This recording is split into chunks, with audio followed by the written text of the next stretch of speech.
El problema no es el tomate, es el agua, que todavía lleva dentro. Usas tomate bueno y la salsa sabe a poco.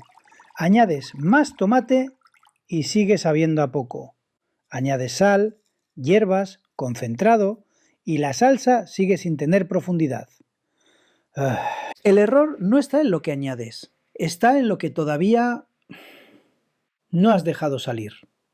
Y hay una señal que te avisa exactamente cuándo ya salió. Cuando una pasta con tomate sabe plana, lo primero que piensas es que el tomate no era suficientemente bueno. Así que la próxima vez compras uno mejor. Passata de importación.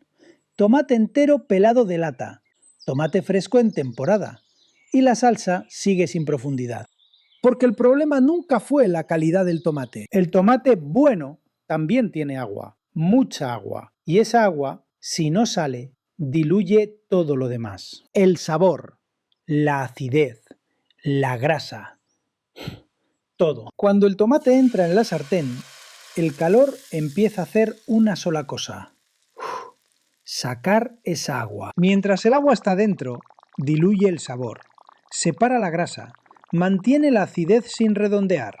La salsa no tiene cuerpo porque el agua no ha salido aún. La reducción no es un paso opcional, no es un truco de cocinero profesional. Es el mecanismo por el que el tomate deja de ser agua con sabor y se convierte en salsa. El calor no cocina el tomate, lo concentra. Cuando el tomate entra en la sartén, tiene tres estados. El primero, el tomate acaba de entrar.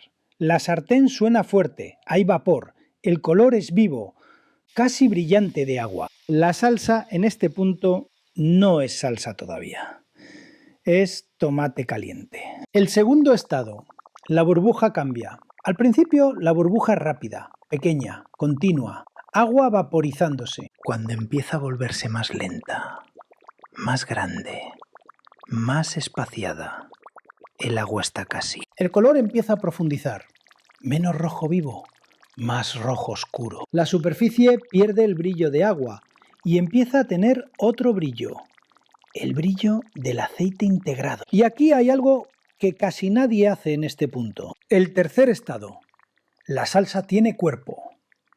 Puedes pasar la cuchara por la sartén y la salsa tarda en cerrarse, no se cierra inmediatamente, deja un camino.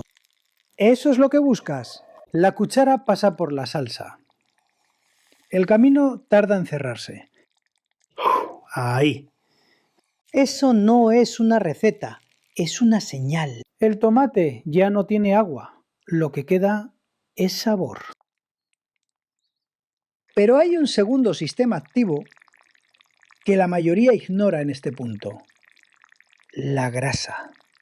El aceite de oliva que pusiste al principio no está ahí para freír el ajo, está ahí para integrarse con el tomate concentrado y redondear la acidez. Cuando la salsa todavía tiene mucha agua, la grasa y el tomate no se hablan, flotan separados. Ves el aceite encima, sin función. Cuando el tomate ha perdido agua, la grasa puede integrarse. La salsa se vuelve más homogénea. La acidez baja.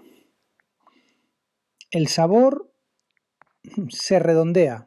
No es el azúcar lo que resuelve la acidez del tomate, es la reducción con grasa. El azúcar tapa un síntoma, la reducción elimina la causa. Cuando la salsa tiene cuerpo, la pasta puede entrar, no antes. Si la pasta entra en una salsa todavía líquida, absorbe agua de salsa, no almidón de cocción. El resultado es diferente. Aquí hay un gesto que cambia la textura del plato entero. Cuando la salsa está lista, densa, integrada, con cuerpo, entra la pasta. El almidón del agua de cocción ayuda a que la salsa se adhiera. La pasta termina dentro de la salsa, no debajo de ella. Hay una diferencia entre pasta con salsa encima y pasta integrada en salsa. La segunda es lo que buscas. El plato llega a la mesa. La salsa no charquea, no se separa, se adhiere. Cubre, brilla. No con el brillo del agua, con el brillo del aceite integrado. El tomate no gana sabor cuando le añades cosas. Lo gana cuando pierde agua.